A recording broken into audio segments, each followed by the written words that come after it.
就是快乐，是你从来没有说过，还是我不小心听错？情随风而逝，你像雨洒落，为何风雨之中只剩下我？为何爱恨为纠缠，另一种琥珀？人生总有缘聚缘散，悲欢离合。我孤独，我不寂寞，我沉默，不是我无话可说。曾经爱过恋过，又追过痛过，为何花开不结果？别说谁负了谁，别说谁对谁错，风雨之中依然是我，依然是我。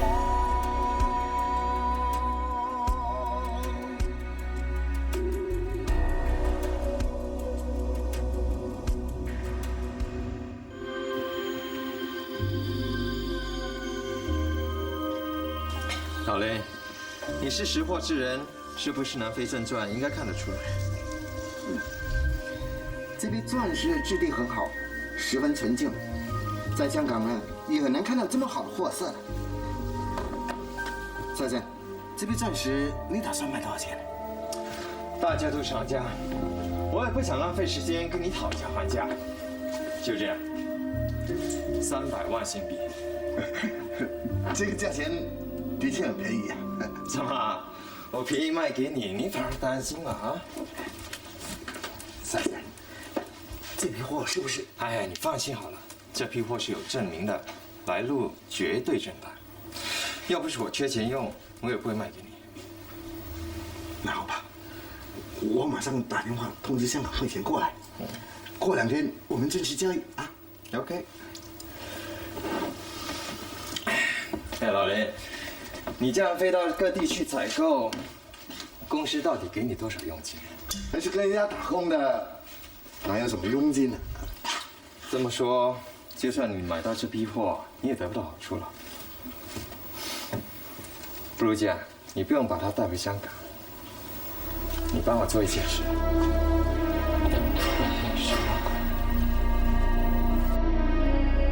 大妹，你打电话约我来，有什么事吗？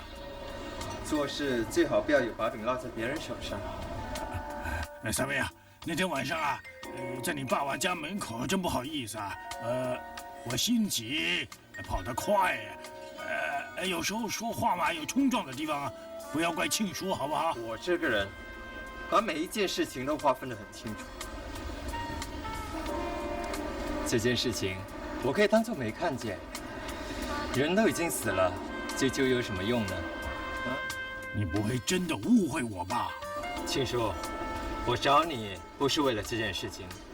你的请君入瓮的计划进行得非常顺利。哦，我一定要唱好这台戏。我们的事以往不咎，各取所需。过往不究，各取所需。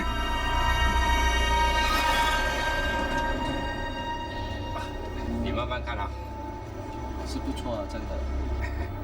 哎，先生，随便看看。好，我是来找赛维先生。哦，他不在，他上哪儿去了？不大清楚。我是香港珠宝集团的代表，几个月前我已经跟他约好了。刘经理，什么事啊？他要找赛威少爷，这位是我们的总经理。哦，这是我的名片，请指教。哦，浩文兄，久仰大名了。记得上次在香港举行的珠宝展览会，我们见过面吧？哦，哎，对了，林先生，你找赛威有什么事吗？有宗生意想跟他谈谈。对了，如果他回来的话，麻烦你请他跟我联络一下。这是我住的酒店1030号房。哦，没问题。那谢谢你啊，我先走了。好，慢走。慢走啊！这个林国雄是香港珠宝店的老行家，四处为公司采购珠宝和钻石。他说他和阿威早在几个月前就约好的，不知道他们谈些什么生意。阿威这个人那么狡猾，我看其中一定是有古怪了。不过对方既然是老行家，我看他们做的也是正当的生意吧。对方是个正当的生意人，但是阿威这个人心术不正，以前做了这么多事，这一次会做些什么古怪的事呢？这么说，你是怀疑他？他这个人什么事都做得出的。不如这样吧，你去找这个林国雄谈谈，看他跟阿威之间有些什么交易。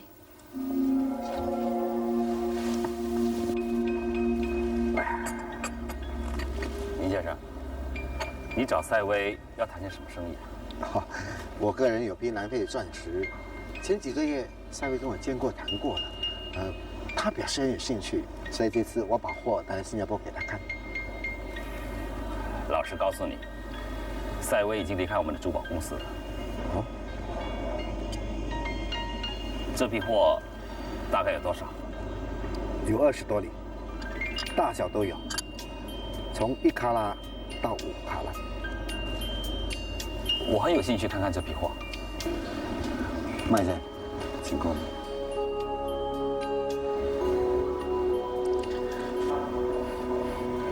是上等货，货色不错，整批货要多少钱300万。这里不太方便，我们找个地方，我要看这批货。好，没问题。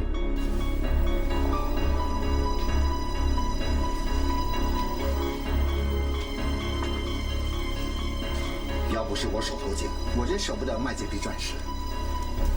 还有啊，这批钻石呢，到了年底至少会涨15%。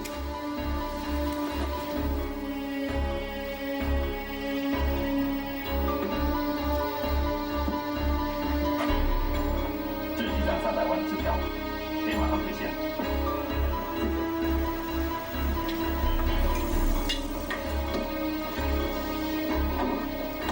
我要先走了，以后还有这样的机会，请多多关照。我一定找你的。谢谢，班长。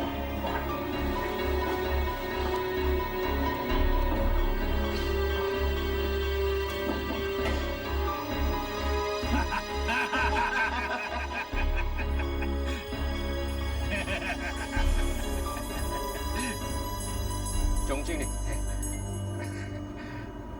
这么早打电话给我，有什么事？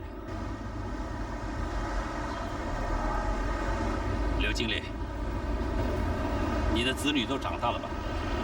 一个读大学，一个念高中，还有2个在中学。这么说，你的生活担子也蛮重的。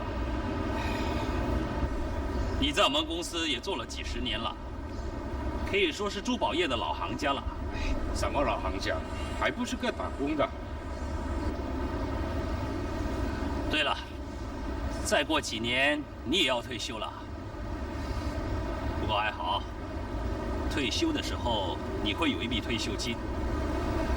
有没有想过用那笔钱做点什么生意啊？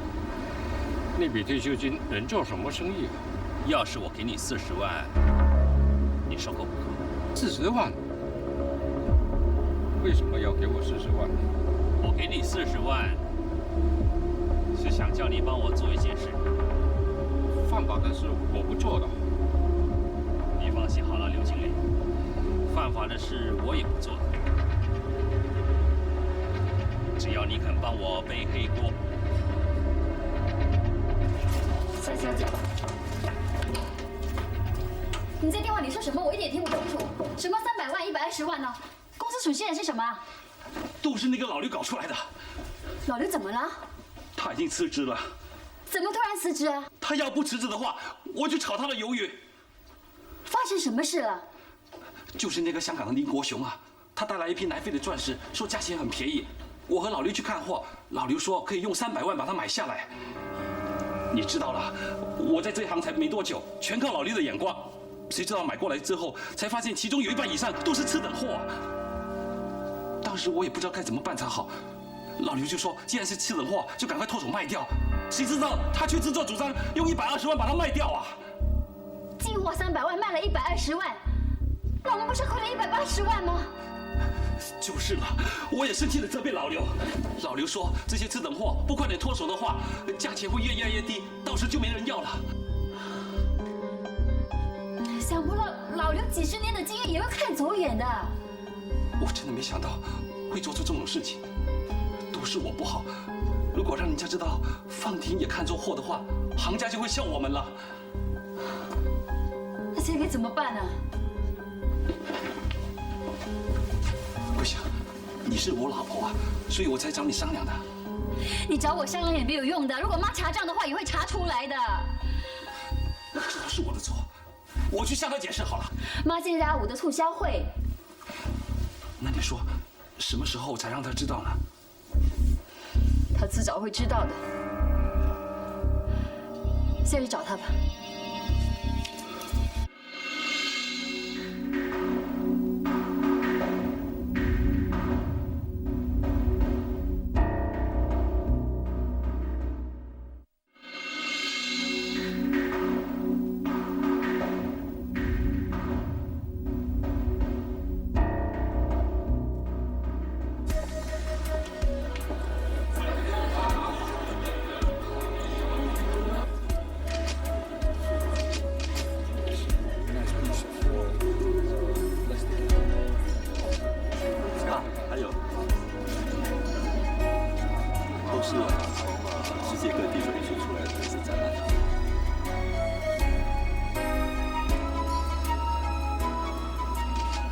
少爷，董事长，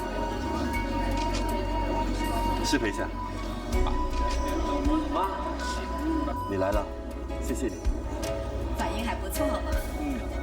今天是第一天，明天是星期六，后天是星期天，我相信反应会更好的。妈，这次的促销活动，我估计我们的生意会增加多30%。太好了。妈，瞧，那2位呢，就是从印尼和美国来的大客户了。做得很好。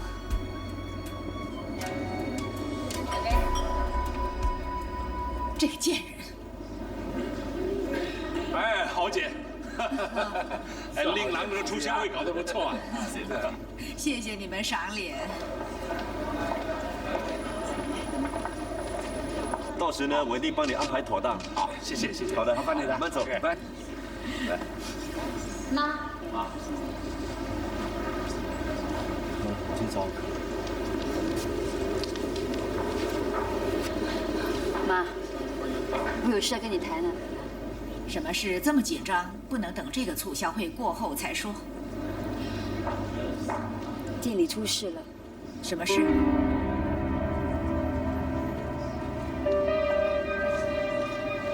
就是这样。结果怎么样？结果以300万买进来，却以120万把那批钻石卖出去。浩文心里很不安，不知道该怎么办才好。老刘是自己辞职，还是被辞退的？浩文说，就算老刘不引咎辞职，他也会把他裁退的。这件事跟浩文无关，全都是老刘一手造成的。妈，你不是怀疑浩文吧？我不是不相信浩文，不过他太不小心了。你都说了，浩文刚入行，不太熟悉。老刘在公司做了几10年，他很有经验。妈，大姐。哎，姐夫怎么一个人孤零零的？这么热闹，过来嘛啊！大哥，哎，阿武，这促销会办得不错，谢谢你，大哥。喂，二伯，怎么这么迟才来呀？你也很早啊。当然了，我帮他招呼客人嘛。哎，我们都是闲人嘛，走，我们去喝酒好吗？闲人就只有喝酒嘞。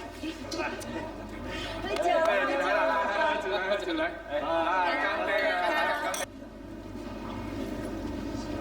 妈，那件事情，你们喝吧啊。你不跟我说怎么可以？乱的。啊？哎，那这边还乱了。你先喝嘛。不会嘛，不会嘛。谢谢你啊。哎呦，我也，你别笑啊！我说，你看你的餐。那是这样啊，简直这样的了。妈，让我来。这里是促销会，不是酒吧。要喝酒的话，到别的地方去喝吧。去，我为什么不能来啊？这可是我老公主办的。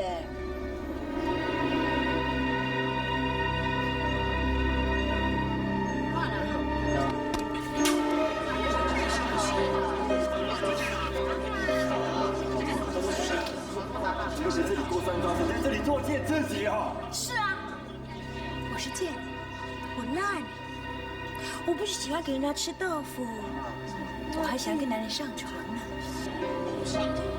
我让全世界人都知道，赛家的媳妇是妓女，是妓女啊！你走。妈。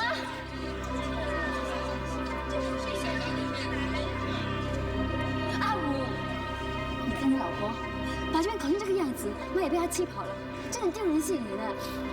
走吧，哭。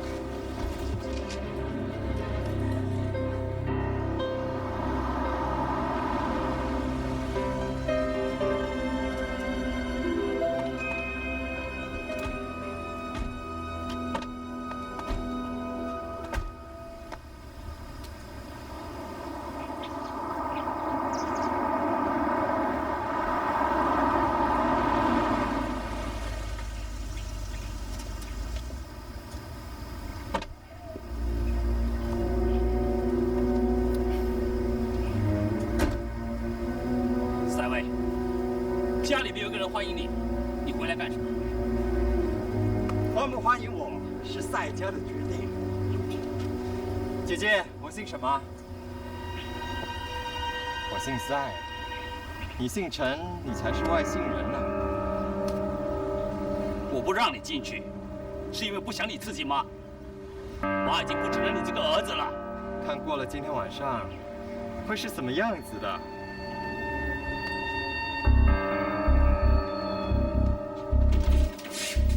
少爷，你回来了。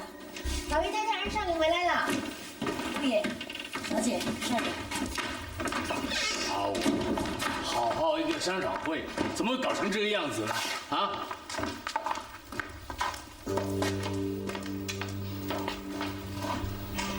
妈，爸，对不起，我辛辛苦苦筹备的珠宝展览会，居然落到一败涂地。我没用，我是赛家最没用的人，丢进赛家的人，现在不知道该怎么办。你们想怎么样就怎么样吧。阿武，阿武，阿武！妈，哎，你不要这样看我。我今天不是来看戏的。我知道你已经不认我是个儿子了，可是我今天回来全都是为了赛家。我要让大家都知道，我们赛家出了家贼。阿彩，哎，播给他们看。啊。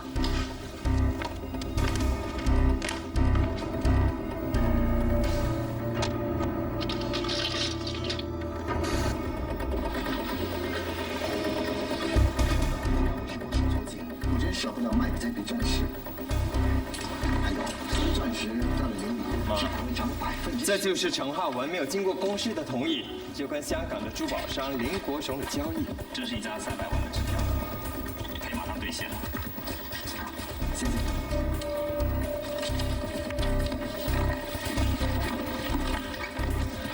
好了，李晨，我要走了。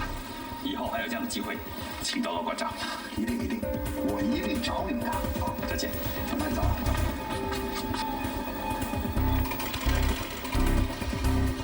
他把300万的钻石以800万的价钱卖给文莱的代理。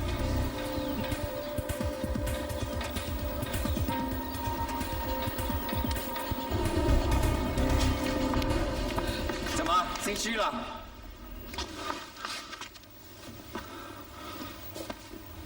妈，我知道错了，我是一时贪念，我真的不应该做出这样的事。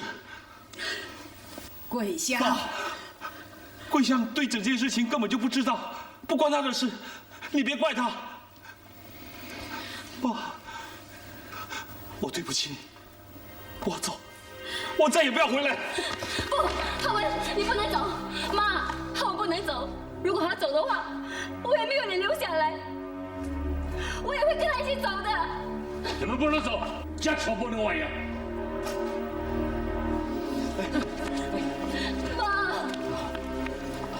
妈，浩文以后不会这么做，他知道错了，你原谅他吧。姐，他可是家贼，现在已经有证据，应该告他。谁知道他以前亏空了公司多少？我赌博你把我赶出赛家，现在他是家贼，你能原谅他吗？你们都知道，我一向都不喜欢赌博。我之所以会欠下这么多赌债，这一切都是我一手策划，是我布下的局。你为什么这样做？因为我知道陈浩文他千方百计想把我赶出赛家，而且我知道他贪赛家的钱，而且我知道他的背后的一切。这个计划我足足用了1年才把他给打着。这是你给我的300万，我动都没有动过。我这么做是要向你证明，我不是你想象中的这么没用，而且我要让你看清楚陈浩文的真面目。桂香，你们2个跟我上楼去。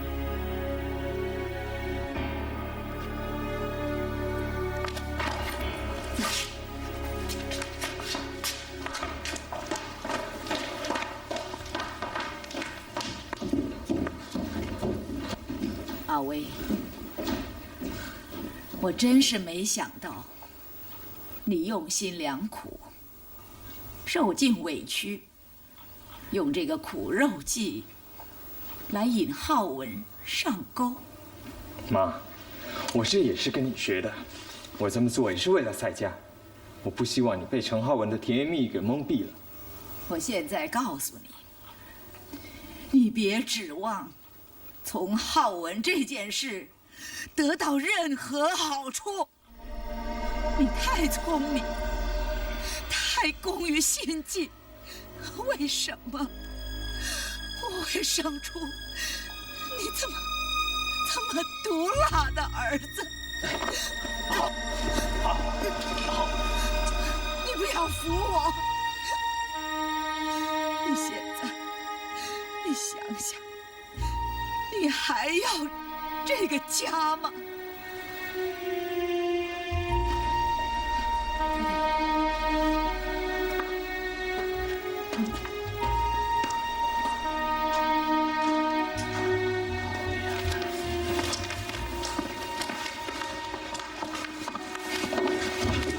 好了，不要喝那么多，好不好？喝酒能解决一切吗？我知道你这样做用心良苦，可是你也不需要用这么长的时间策划整件事情。老爷，太太晕倒了。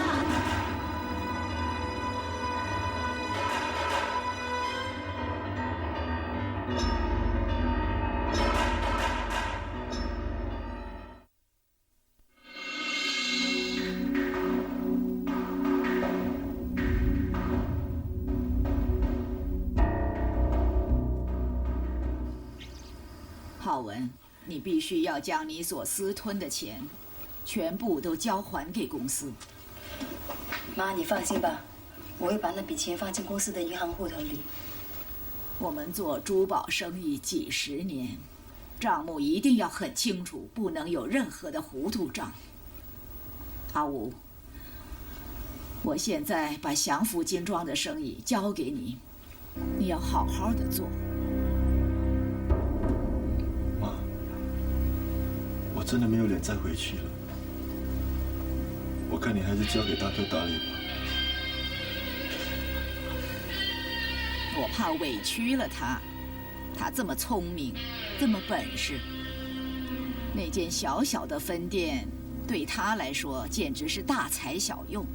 再说，我已经把他那一份财产分了给他了，现在他自己应该出去闯一番事业。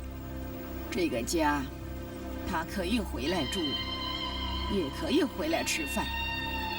但是我们赛家的生意，他不能插手。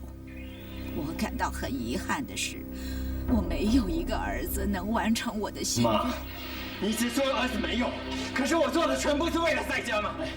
我一直想帮你，可是你从来不接受我，是不是因为我的家？闭嘴！然后问他做了些什么，他又做了些什么呢？你出去！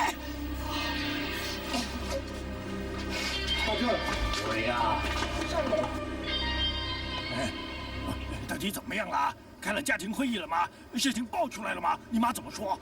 还有浩文的下场怎么样？你问够了没有？烦不烦的？我是心急，我想知道嘛。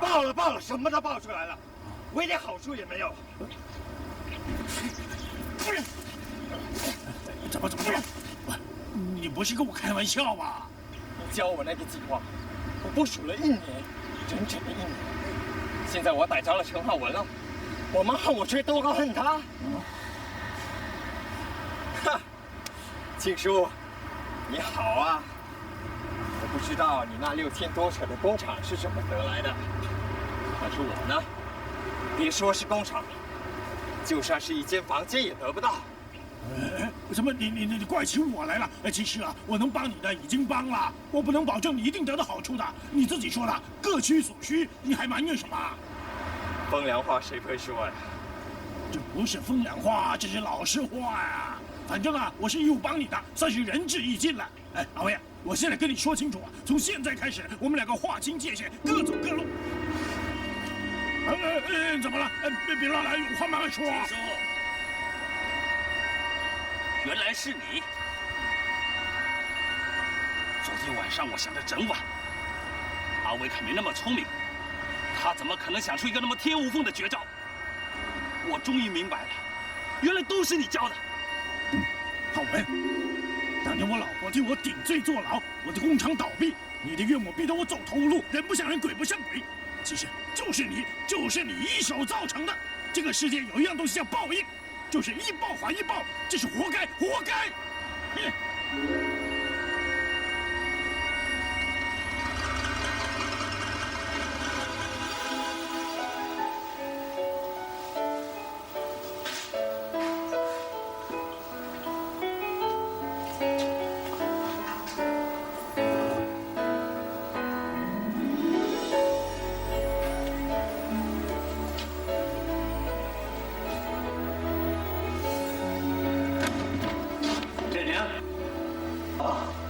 任娘，爸爸，回来就好，回来就好。啊，你回去泰国，爸爸以为你从此以后不再回来了。这段日子，爸爸我睡不着，吃不下。还好国立打电话来告诉我说，你跟明珠去日本谈生意，我才放下这条心。爸，我终于明白了，我不是孤零零一个人活在这个世界了，我还有知心的人在我身边，我有责任孝顺你，照顾你的。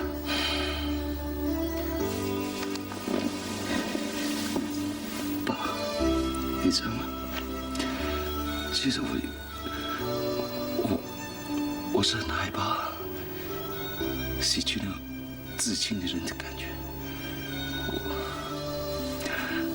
我不想再失去任何亲人了。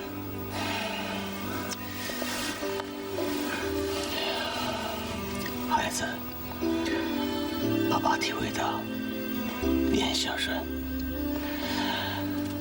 是的，你很好。不过你放心，爸爸永远不会离开你的。你妈在天之灵也会保佑我们的。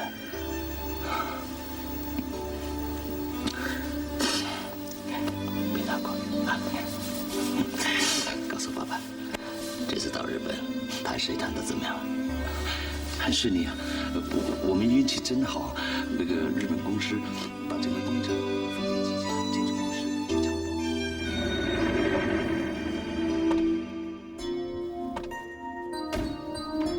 廖先生，姐，这次你去了法国，一定学了法语吧？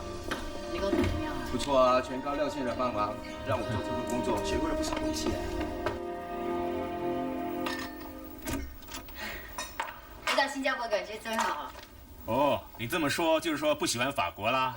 当然不是，只是每一个地方都有不同的特色，比如说不同的文化背景、不同的发展政策。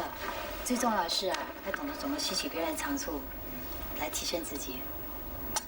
比如呢，喝咖啡，在不同的地方呢，都能给你带来不同的感觉。最重要的是，你懂不懂得欣赏。说得好，小呆，我一向看人都不会走眼的，所以呢，你应该把你所学到的东西真正的付诸行动才对啊。我不明白呀。小呆，我在亚洲地区有太多的生意要处理，我想把这里的业务全交给你去负责。那工程一开始呢，我们就必须要亲自到槟城去监督了嘛，哪里有时间处理其他的事情？现在最重要的是订购钢铁材料。就是这样。媚娘，什么事？沈清先生来了。他来了，请他进来啊。孙主任，请啊。哎，帅上，沈先生，你好。想不到你那么快就来到新加坡哦，是日本总公司派我来监督工作，顺便到西马找几个商家，同时来看看你。真的有心，真的，请坐。不好意思哦，办公室地方太小了。谢谢。请坐。啊，山上，那钢铁的材料都订购好了没有？我们正要去订呢。我们计算过了，整个工程需要大概30万吨的钢铁。从市场来看呢，钢铁一定会起价的。是的，现在地产很旺，建筑蓬勃发展，长远来看，钢铁的价一定会涨。照我看，这投资钢铁肯定比投资股票好。是的，山珍现在也这么有信心，不然我们就多进点货吧。你打算进多少货？反正肯定赚钱，不如就进100万吨吧。财长，能不能够同时加我一份，多加50万吨？怎么说呢？是这样的，财长，因为我是日本的总工程师，我不方便出面订购，但是我又不想失去这个赚钱的机会。高丽啊，没问题吧？可是这么大的订购量，我担心银行不肯贷款给我们的。让我先计算一下需要多少钱吧。任娘啊，我有个提议，我们可以直接向成钢国际企业订购钢铁。是的，成钢国际企业是亚洲最大的钢铁公司，它对世界钢铁市场有非常大的影响力。成钢，这个名字很熟，在新加坡有没有分公司啊？有啊，这间公司就是。我算到了，连同深出县的那一份，总共是150万吨的钢铁，首期订大概需要500万。500万？这么大的数目，恐怕银行不肯借给我们的。扣除我们公司的资金，大概差300万。要上哪儿才可以借那么多钱呢？银行不肯借。找爸爸。找他？他现在生意做得风生水起，跟他借200-300万应该是没问题的。他怎么肯借呢？爸爸唯利是图，只要多加点利息给他，肯定可以借的。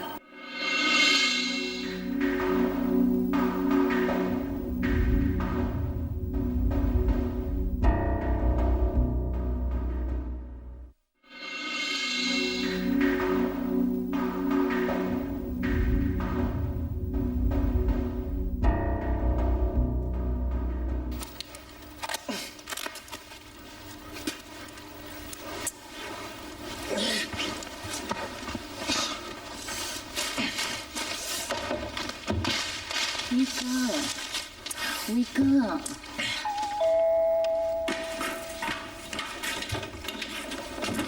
谢谢啊。秘书，请坐啊。太太呢？在楼上。啊，进来的小妈，你想害谁呀？哎呀，你说什么呀你？阿庆，哎，你来了。哎，别吵。接工程，闯天下，没有钱去向银行借好了，为什么要借给他们？我恨不得那个野种死！哎，表嫂，你不要这么激动嘛！这种生意呢，也不是单单任娘一个人的，明珠和国力也有份的。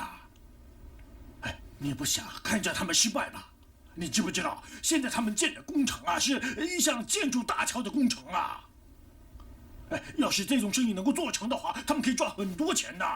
阿庆，既然你说的这么风光，你去向别人借钱，我是不会借给他们的。表嫂，你可知道啊？要是你肯借钱给他们，对你也有好处的。你看，赛家出了这么多事，你自己心里也明白，为什么表哥一直住在那间旧屋里不肯回来呢？好了，现在任娘做生意刚刚起步，要是你肯借钱给他买钢铁做生意，这叫施恩呐！施恩一定有好报的。到时我一定会在表哥的面前呢替你说好话。我看表哥一定会回到你的身边来的。别扫，扫什么扫啊？扫什么扫？笨死了！滚啊！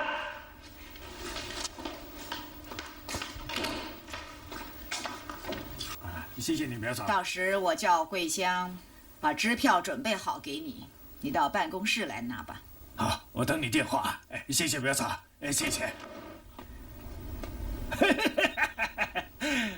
啊，真是没话说啊，没话说啊！我说啊，一个人走起运来呢，事事顺利呀。三位，你知道吗？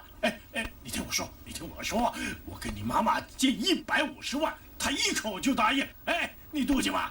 你还能跟我斗吗？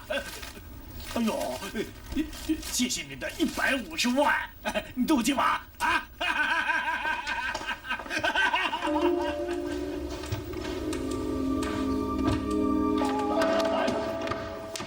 谁呀？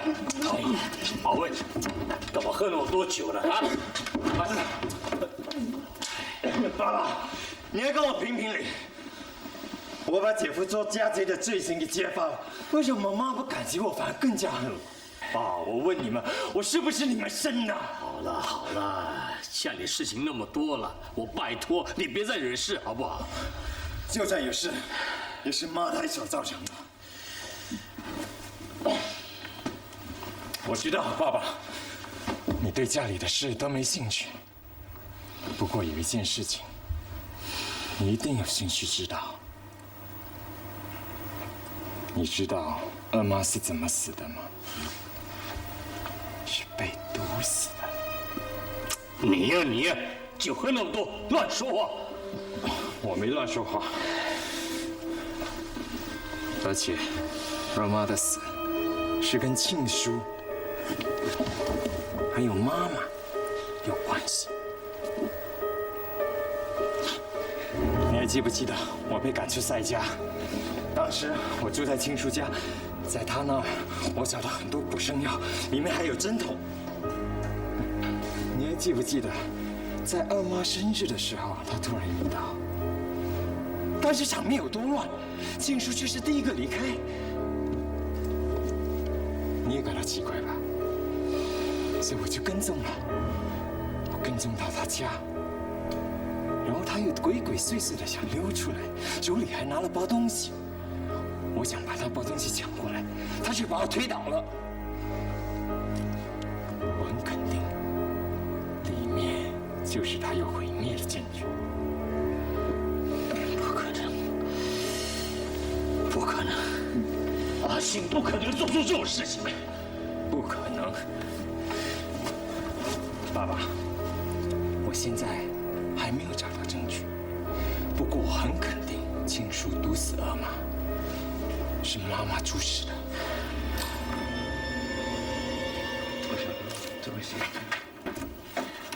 对不起，让你们久等了。我们的新总经理回来了。这位是我们的新总经理周小丹小姐，他们是利基建筑公司的负责人。来，请坐，请坐。关于你们向我们订购钢铁的文件，我都已经看过了。那150万吨的交易，你有问题吗？没问题，我们的货源都很充足，随时可以交货给你们。那价格呢？我们会给你们最优惠的价钱。这个优惠价呢，比定价少了5%。我们公司跟本地银行的关系都很良好，如果你们想贷款的话，可以向我们公司的银行联络。周小姐，非常谢谢你的帮忙。如果你们都满意我们定价的话，我们的文件都已经准备好，随时可以签约了。谢谢。谢谢。小丹，小丹，对不起，沙野先生，我现在是这家公司新上任的总经理。如果你有什么疑问的话，向我秘书联络好了。谢谢。小丹，小丹，你想干什么？你几时回来了？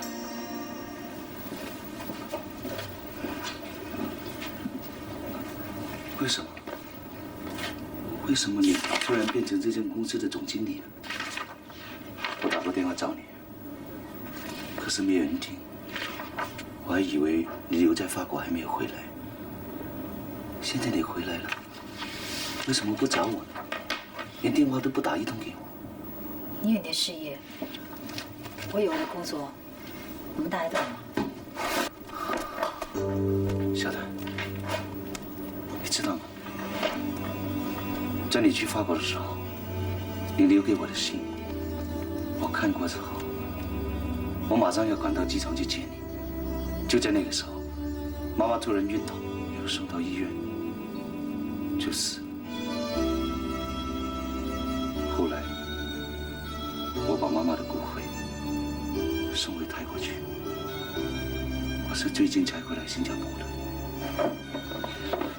我知道，虽然我不在新加坡，但是这一切我都知道。二娘，精神对我就好像对他自己亲生女儿。他的死，我跟你一样的难过。那为什么？那为什么你不找我？你会怪我不来找你？那你们来找过我？你知道我住在哪里？你知道我在什么地方工作？你们来找过我？如果在你心目中真的有我存在的话，你一定会来找我。小丹，小丹，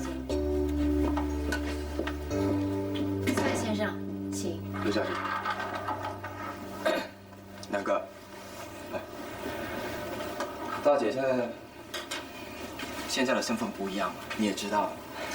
我希望你以后别来找她，有了为心。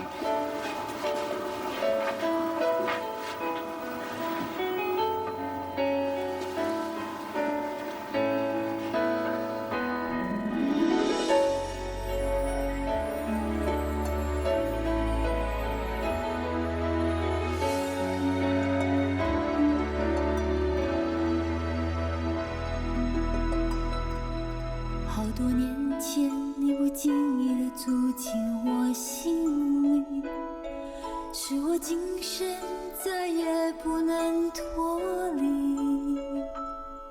好多年前，你已默默为我哭泣，叫我来世也亏欠你。